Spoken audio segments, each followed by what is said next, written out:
Hello everyone, welcome to bmodeler.com.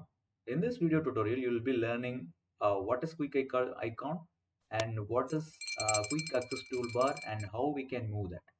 You can see the quick access toolbar on the top side here by default.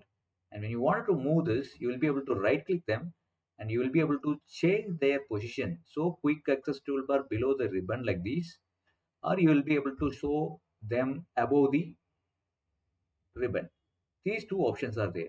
When you need any icon that is frequently used, for example, trim and extend in this case, or this trim and extend, you will be able to right click on them. You can simply say add to quick access toolbar. Automatically it will be added. It will have a limitation. Once the limitation is over, you'll be able to see them in the drop or extension icon that you see.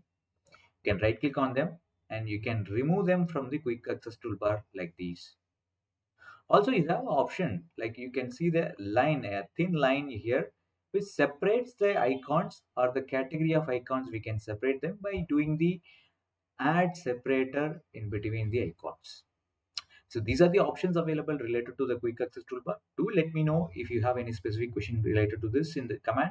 Also, if you need any specific tool on Revit, do let me know in the comment section. We will be able to address that in a separate tutorial. Thank you so much.